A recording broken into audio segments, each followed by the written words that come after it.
Hello बच्चों, स्वागत है आपका अपने classes exam study with you में। बच्चों, जैसा कि आप सभी जानते हैं कि हम लोग रेगुलर मोस्ट इंपॉर्टेंट क्वेश्चन लेके आते हैं। बेटा, आज मैं कक्षा 12वीं वाले बच्चों के लिए और 10वीं वाले बच्चों के लिए हिंदी ग्रामर के वेरी मोस्ट इंपॉर्टेंट क्वेश्चन लेके आया हूँ। और ग्रामर के क्वेश्चन बेटा यहाँ से क्वेश्चन 101% आएंगे। ठीक है, इनमें एक भी क्वेश्चन को आपको मिस नहीं करना है। बहुत अच्छे से इन क्वेश्चन को पढ़िएगा आप लोग।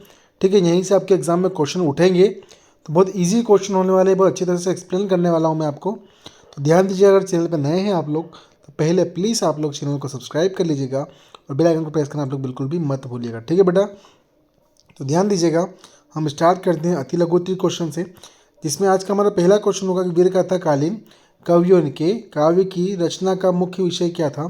तो वीरगाथाकालीन कवि अपने राजाओं की शौर्य गाथा को कहाँ से याद करना, हम लोग तो यहीं से याद करना है क्या कि वीरगाथा काल के कवियों की काव्य में राजाओं की शौर्य गाथाओं को अपने काव्य का विशेष रूप बनाया था, विषय रूप बनाया था। ठीक है, किसके जो शौर्य राजा थे, जो बड़े बड़े राजा थे ना, उनकी शौर्य गाथा मतलब उनकी वीरता की गाथाओं का।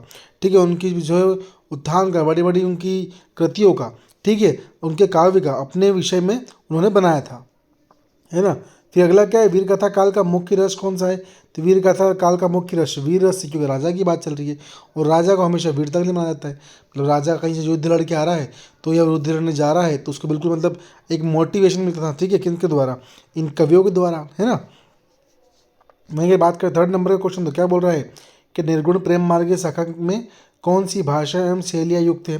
तो निर्गुण प्रेम मार्ग की शाखा में अरबी एवं फारसी भाषा तथा मसनवी शैली का प्रयोग किया गया है। कौन कौन सी भाषा, अरबी, फारसी और मसनवी शैली का उपयोग किया गया है उसमें, निर्गुण प्रेम मार्ग की शाखा में। ठीक है बेटा, वहीं कर बात करते हैं क्वेश्चन नंबर 4 की। तो क्या बोल रहा है कि भक्तिकालीन ज्ञान मार्ग की शाखा में कौन सी भाषा का प्रयोग किया गया है। तो क्या है, खिचड़ी एवं सद्दुकड़ी। कौन सी है, खिचड़ी एवं सद्दुकड़ी भाषा का उपयोग किया गया है। ठीक है, वहीं अगले क्वेश्चन पर बढ़ते हम लोग। तो क्या है कि रामचरितमानस के रचिता कौन है। तो रामचरितमानस के रचिता हमारे तुलसीदास गोस्वामी तुलसीदास जी हम लोग हैं। ठीक है, छठा क्वेश्चन है कि राम भक्ति शाखा के प्रवर्तक कौन है।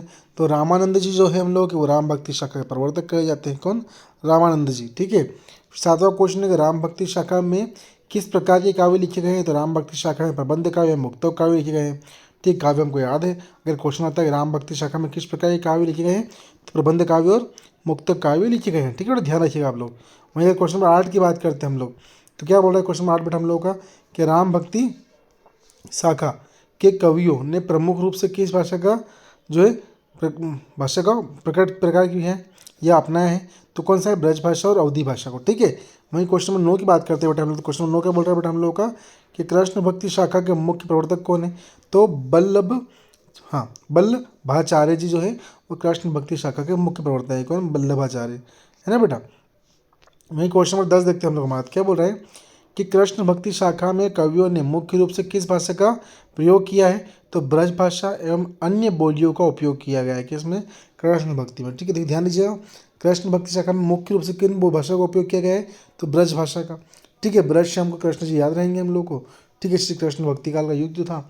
ठीक है, वहीं ब्रज भाषा और अन्य बोलियाँ भी थी।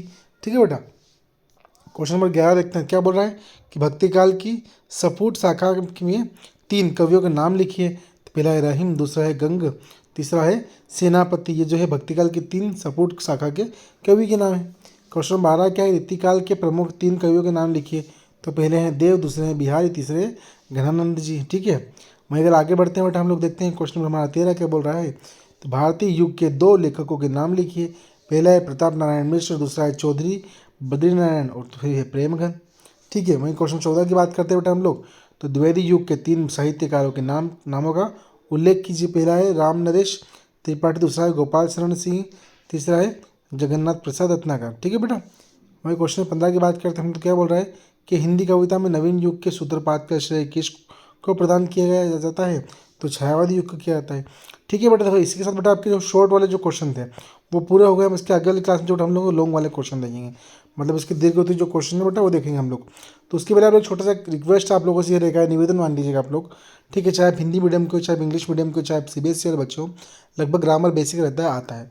ठीक है बेटा, अगर आप लोग क्लास अच्छी लगी हो या मैं अच्छी चीज़ रेगुलर लेके अपने आता हूँ तो प्लीज़ एक छोटा सा रिक्वेस्ट है बेटा आपसे कि चैनल को आप लोग सब्सक्राइब कीजिएगा, चैनल को सब्सक्राइब करने में कोई पैसा नहीं लगता है बेटा, उल्टा हम लोगों को मोटिवेशन मिलता है उससे। और हम लोग आप लोगों के लिए बहुत अच्छा चीज़ लेके आने वाले हैं आने वाले समय में, ठीक है। बहुत लंबी प्लानिंग आप लोगों की चल रही है, काफ़ी अच्छा हम लोगों ने आपके लिए सोचा है। और आपकी आने वाली बोर्ड एग्जाम, जो आपकी बोर्ड एग्जाम 24-25 तारीख से स्टार्ट हो रही है कक्षा 5वीं 8वीं 10वीं 12वीं के बच्चों के लिए, उनके लिए हम पूरे मोस्ट इंपॉर्टेंट क्वेश्चन लेके आएंगे। और जितना अच्छा आप लोग कर सकेंगे उतना अच्छा करने की मेरी पर्सनल पूरी कोशिश रहेगी बेटा। तो एक छोटा सा रिक्वेस्ट है, प्लीज़ आप लोग चैनल को सब्सक्राइब कीजिए और आपके जितने भी फ्रेंड्स हैं ना बेटा, उन सभी को रिकमेंड कीजिए, जितना हो सके उतना शेयर कीजिएगा, ठीक है। थैंक यू सो मच बेटा।